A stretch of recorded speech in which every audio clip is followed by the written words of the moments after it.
Hello, good morning, good afternoon for everyone in Middle East and Africa and Europe, and good morning for those who are in the States and the Americas. So, I'm really privileged to have you again, Mish, in this second interview that we're having about the systemic leadership with all what it comes with, and this, with your experience that you have. I believe it's more than now currently 2 decades or more in this work. Besides, you've been a role model in your in your technology leadership that you had before. So I believe I'm always privileged to have you here, and today we're having a very special episode. It's a very courageous, very brave, and thanks for being here, Mish. Thank you so much to you and everybody joining us. It's really a pleasure to be back in this conversation. And yeah, just opening up the door to like what goes wrong. Systemic leadership's so cool. Everybody thinks it's the best thing, but you and I know that it doesn't always go so smoothly.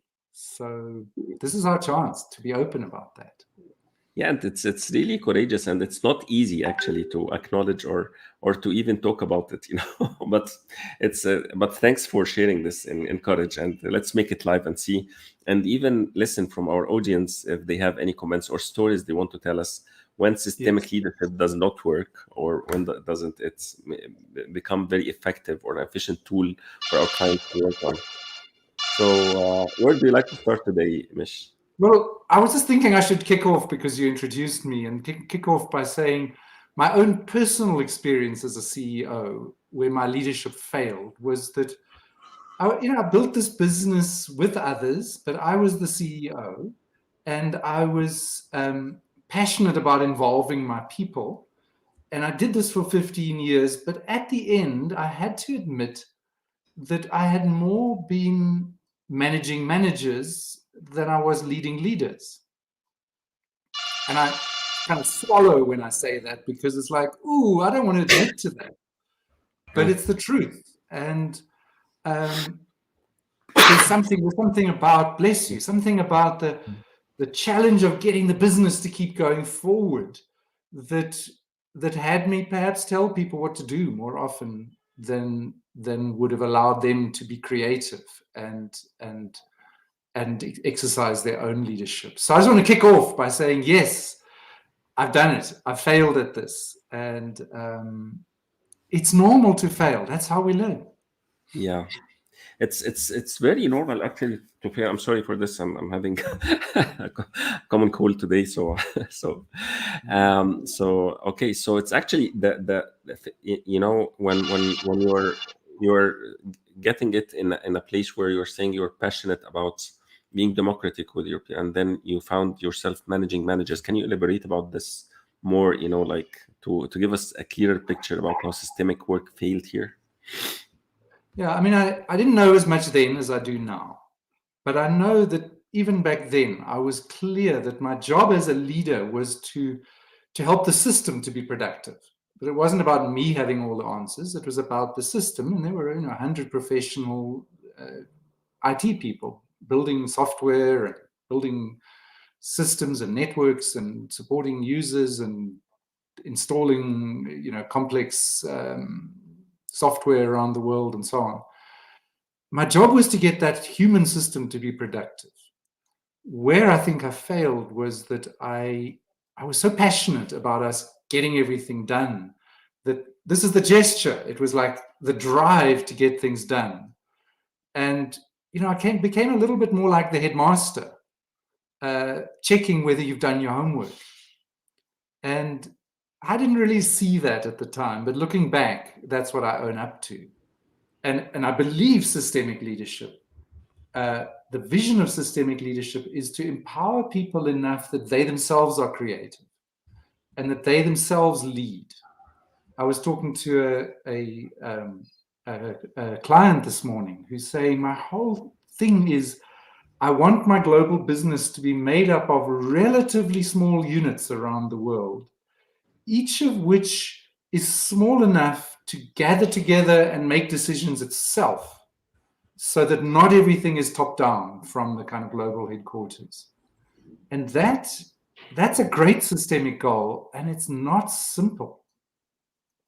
As if you are calling for having entrepreneurs or something, like asking for people to own the business or be owners or like be partners, owning areas. I Yeah. think, yeah, I think that's what we're trying to do. And I mean, just to share another failure story, I was working now more as a coach than as a leader, but as a systemic leadership coach in Eastern Europe with the European branch of an Indian-owned multinational, very large company with like 80,000 employees worldwide. And they hired us specifically with what you just said in mind. They said, our people are doing a good job, but they're not being innovative and creative enough. So they're kind of following the tracks, but they're not creating new pathways. And can you, Mish, and some colleagues, can you please come and work with our sort of middle to senior leadership and get them to think more, as you say, entrepreneurially, and more like consultants and advisors and partners to their clients rather than just sort of service providers. So we said to the sponsor straight away, we said, that's fine, but you must realize it's going to be a bit messy. And she said, sure, no problem. Well, what do you know? Day one of this work, it gets messy. People start experimenting. People start trying stuff and they stumble sometimes. And she was in the back of the room and she was already bursting and coming at me and saying, you can't let them make mistakes. And I said, no, we agreed. If you want to be innovative, you have to make mistakes. You have to iterate. You have to try things. And she kind of sort of agreed and went back to the back of the room. But the next morning, there was a buzz across the room. And well, not so much a buzz, a sort of flat rumble across the room. I found out what happened was that senior leader went around that evening. We were in an offsite, went around that evening and got small groups together and blasted them privately and said, you embarrassed me today in front of everyone. You made mistakes in front of everyone. Do not do that again tomorrow. So there was the failure. There was the vision of systemic leadership, of empowerment of people, of creativity and innovation, beaten by really the old world model of you cannot make a mistake. And if you make a mistake, you'll get punished. So as if leaders at some points of time, they don't really imagine the cost, even if they are actually reminded or dealt with before that. Because actually I'm having already a story that is somehow relevant, that when I started working with a technology company, the owner was feeling alone, was feeling in a way nobody understands. Despite he told the strategy 3 or 4 times to everyone in the organization, he dictated it on them. They didn't actually they don't get it. They don't actually move strategically as he likes them to do. And in a way, he was always complaining that the organization is not geared towards the strategic goals he is putting, and it's all on him. If he's not focused, nobody is taking their charge of what they're having, except if it's a customer-driven project, they're already good to deliver. So, and whenever something is strategic, he has to be personally involved, and he has to be personally following up, and he has to ask the use, this position of head minister, that you said about. And when we started working together, I reminded them that it will be actually in the end, the ideas will be very awkward. They will not be very productive. They will not be very mature. And they have to accept this, because this is the beginning, of just accepting new ideas. And they may actually, after the workshop itself or after our involvement, in the follow-up, it will mature, and we may actually discard all the ideas that came up, and new ideas will come in afterwards. But it has to start somewhere. They have to relate to the strategy, and they have to think themselves as owner of the company and see what they can deliver, and then we can see how they relate to the strategy and how they can keep focused. Everybody was disappointed by the end of this workshop, despite the warning that it will be awkward, it will be stupid ideas, and this is the normal. I was not surprised. And how did that feel for you at the end of the workshop when they came back disappointed? I actually, the closure was really bad. the closure was really bad. Yeah. It was blame from everyone to everyone else, because they felt they were not good enough. The ideas Yeah. that they came up with was not good enough, Yeah. and the leader actually felt so on the same foot. And on the other side, our team actually felt frustrated of the conflict that's happening, because actually they felt that we are also, the team, that's the co-facilitators and me, we felt in the middle of this conflict ourselves. Yeah. So it wasn't really a good closure. Yeah. Emotionally, I think it's, we all had this pain, inside, that this. yeah. Mm, This is so important. I mean, this is why we're having this conversation, right? Is to actually normalize, to let everyone know that this kind of pain happens on this journey. It isn't all smooth sailing, and we can't put up a poster saying, come to systemic leadership, it'll be like 7 days a week party in the sunshine. There are low points, and they're low for everybody concerned. I think that's the first thing, is to just acknowledge that. Yep, it feels terrible. yeah, it feels terrible, and actually it feels more terrible that after 1 month, when I went back and to follow up what's happening, and to continue our engagement. It was, the company was all on fire. They were all working on different projects, not the projects that we agreed on the in the meetings, in the workshop that we had. But everybody was engaged, and this was the objective. And nobody Wow. acknowledged that it was the result of this workshop, Yes. despite this Yes. complaint was there for 7 months during the period that we were contracting, and we were, working our surveys and starting the engagement. And this was the first month. I see everybody moving, everybody on fire, everybody engaged, and they couldn't Wow. actually acknowledge this to the workshop itself as a, as a facility,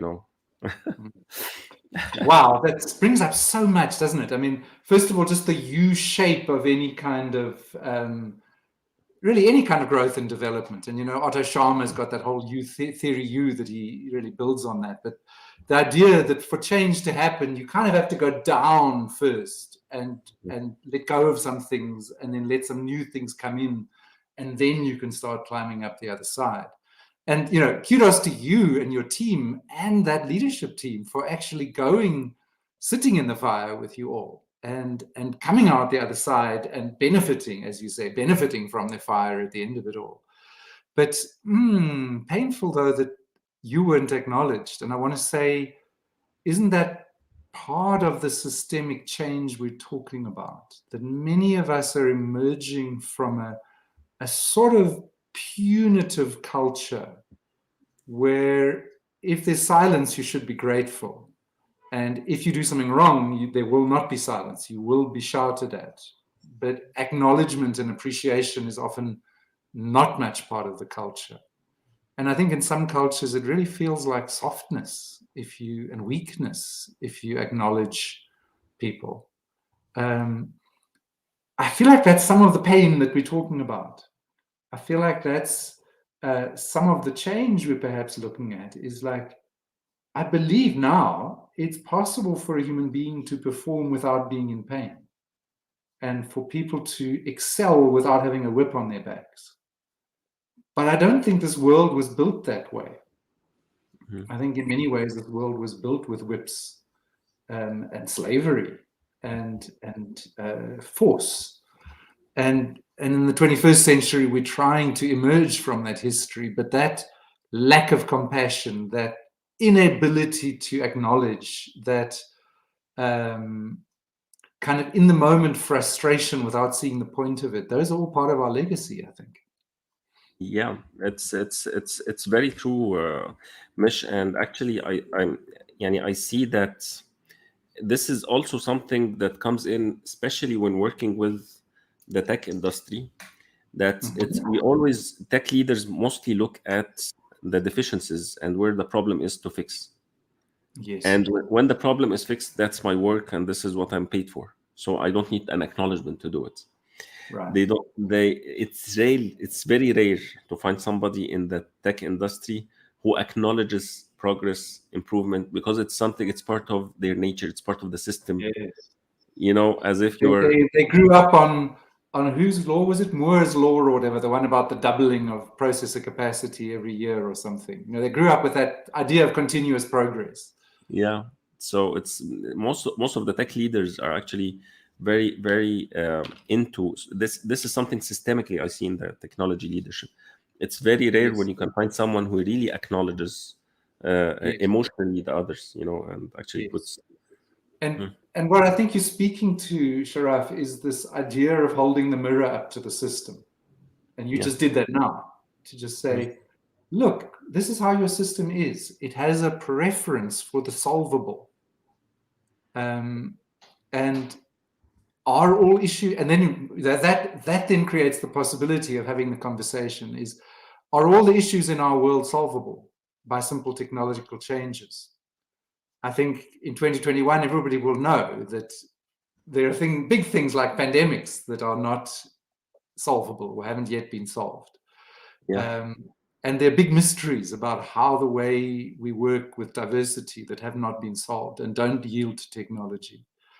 And I think to hold up that mirror and go, you know what, if we narrow ourselves to the technically solvable problems, we're boxing ourselves in a narrow box. If we want to address the whole world, we have to take that box off our vision.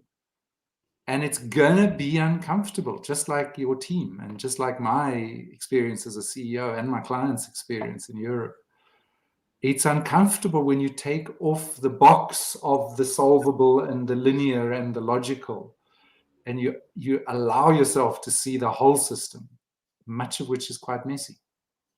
Yeah, it's accepting this messiness is very important, and actually, I'm really reflecting also on some other examples. You know, that when pain comes in the process, and actually, this is where the experience in its way becomes subject of abortion. You know, and Mm. the leaders and teams, when they're in the middle of a systemic process and they find out voices that they don't want to listen to, Yes, things that they don't want to see or acknowledge, yes, things that has been hidden under the rug, and when it comes out stinky and really bad. yes, yeah, When this happens, and despite the warnings, despite the, you know, the contracting process, despite the yes, psychological readiness, when pain happens, everything is actually put off, yes. you Just know. like I need to get out of this pain and I'm willing to deny or shove away or hide, push back under the stinky carpet, everything else. Yes. So when how can we get, you know, you know people ready for this mess? Let it be A mess. great question. I mean, it's such a great question. I mean, what I've been reflecting on while we were telling these stories is the kind of one of my biggest learning from all of this over the last 20, 30 years is that leadership has to have a long arc. That my first idea of leadership was a little bit more kind of short steps, but it's actually a long arc. And I think you've just described one of those long arcs, that you have some vision of where we need to get to, but that the system doesn't move at the speed of your thought. The system moves, human systems move much slower than technical systems. So just getting ready to have the conversation, you described so beautifully how you contract, you agree to have a difficult and messy conversation, and then everybody backs out of the contract when it does get difficult and messy. And they say, just give us the answer. And Yes. I do think that is the iterative process in human systems, is we try it, we back out, and then people like you and me say, look what happened. We tried it, it got difficult and we backed off, but we're not exactly back where we started. What's different now? Oh, like in your first example, oh, well, we are more on fire now as an organization. We're more energized, we're more active. Oh, maybe some of that pain had an impact on your people and your culture. Oh, that was a step forward. Okay, so now we made a step forward. And I think you mentioned, I think off the air, but you mentioned this idea of designing an alliance or contracting. I think you mentioned now that The idea that we say, okay, we're going to talk about difficult stuff. We're talking about changing our organization. What are we going to do when it gets difficult? That's a way of contracting, or I would call it designing an alliance, the idea of collaboratively discussing how we're going to be together while we're doing difficult stuff. That's sort of easy, but as you so correctly said, once it hits an obstacle, it often shatters. So it's a pretty picture of how things should be, but then reality intervenes and breaks it. The great joy and power, I think, comes when we pick up those broken pieces of the design and say, what have we learned from this design? How do we need to redesign and tweak and adjust based on the crash we've just had, so that we have version 2 of the design for the next journey? So that's, I think, when a system starts to learn. Do you think that, you know, if the leaders or the stakeholders themselves had this pain and they aborted the process, will they come back again after such a discussion? Yeah, my experience is sort of 50-50. I mean, my own experience as a CEO is that I at some point resigned because I thought I wasn't good enough. I didn't know how to get help in position. I had to leave to learn what I needed to learn. And, you know, maybe that's sometimes the right way to actually change the personnel, because sometimes personnel just can't change. My experience in a leadership coaching and consulting framework is it's sort of 50-50 or 60-40. Like, I have those conversations you're describing, and quite a lot of the time it is enough to get us over the bump. And some of the time it's not. And for me, the important thing for me, and that's why I asked how you felt, the important thing for me as the coach or consultant is not to take that too personally.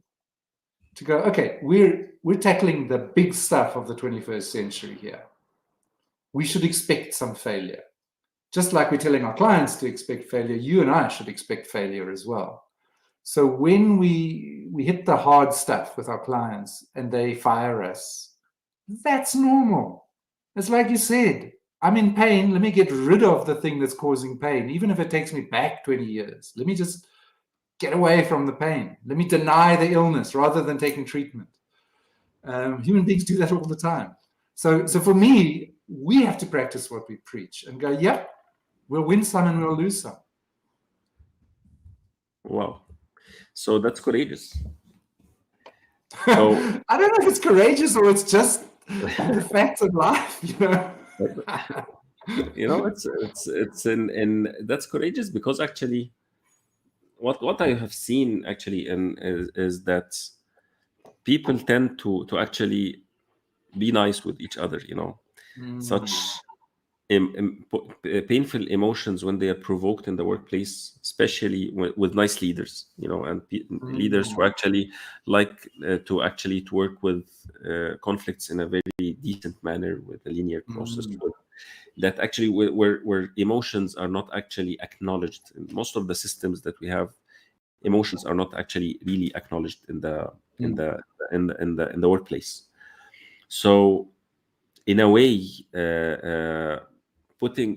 putting all that pain in the process and seeing it, encountering it without actually, and not being able to process it in the moment, and actually being swayed inside it, despite you've been, we have all agreed on this process, and this is something like, you know, like a muscle cramp or something that happens after the first run that you have after stopping, you know, or the same. I always tell this, that the emotional, the pain that happens, it's totally relevant. That is the first day in the gym, or the first that's a great example.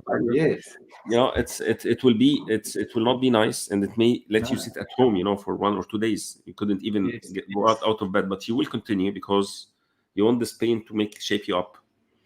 So emotional pain in systems is the same. However, leaders who like to act nice, they don't want to subject their people to this. Hence your point about courage. Yes, you're quite right. It is, and that niceness is a kind of a sticky bandage that wraps the system up in and paralyzes it, I think. In fact, your example reminds me of another case that I'm familiar with that is partly just what you said, that people are trying to be too nice. It's also that they've kind of overswallowed this idea of systemic leadership being entirely self-managing.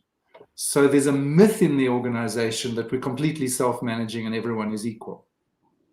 Mm-hmm. What I experience in real life is there's a very rigid hierarchy behind that myth. Mm-hmm. And that to me is another part of this playing nice. If we play nice and pretend that we've already, people also talk about evolution in terms of systemic leadership. Lalou, the systems thinker Lalou, Reinventing Organizations, talks about this as evolution. Now, real evolution takes millions of years to happen. And I always get suspicious when someone talks about evolution in terms of decades rather than centuries and millennia, because it's dreaming that we can change faster than we can, and then we have to make up stories about us being self-managing when actually, as I say, actually underneath the fluffy skin, there's a steel hierarchy.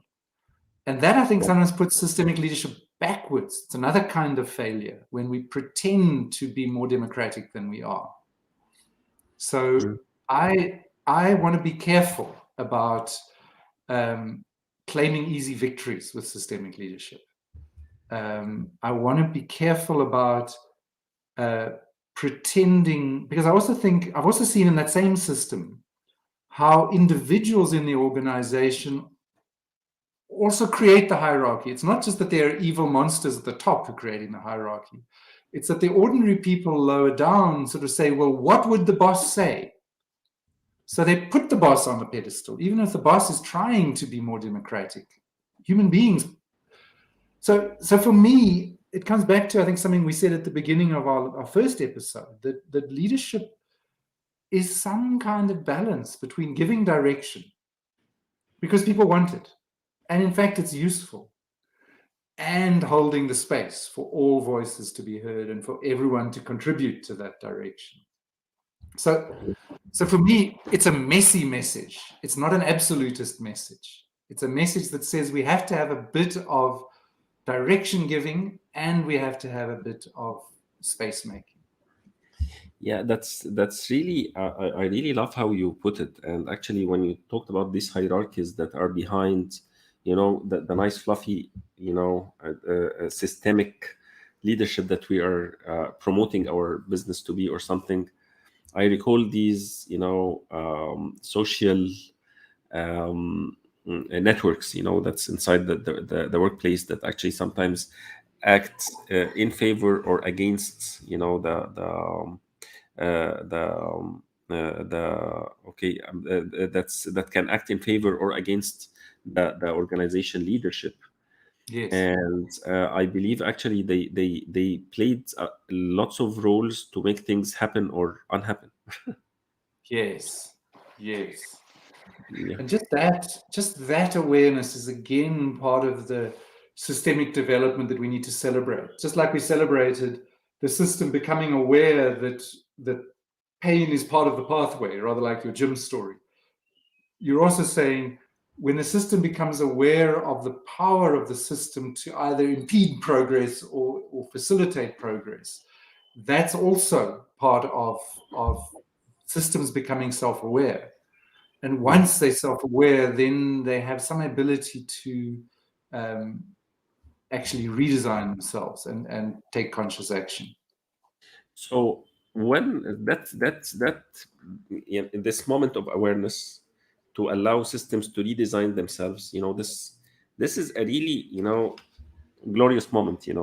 This Yes. is when systemic leadership works. Yes. However, when can we know that this is in the place where the organization needs the systemic leadership as a way to actually to as a way of application, and we need other modalities?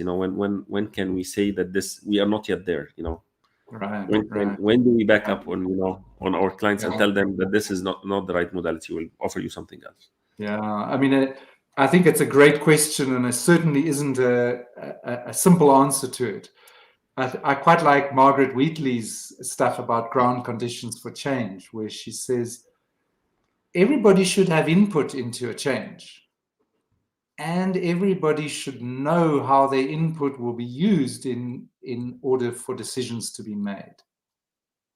So she's drawing apart the idea of everyone giving input from the idea of everybody making the decision, and saying in real life, very often, everybody's voices may be heard, but at some point there may be an individual or a group who will make the final decision.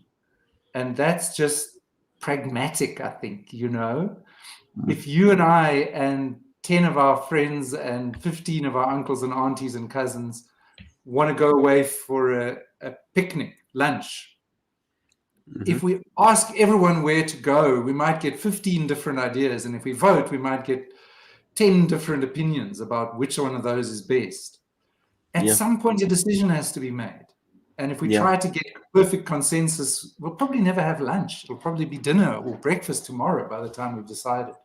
Yes. So at that point, it's like, let's hear everyone.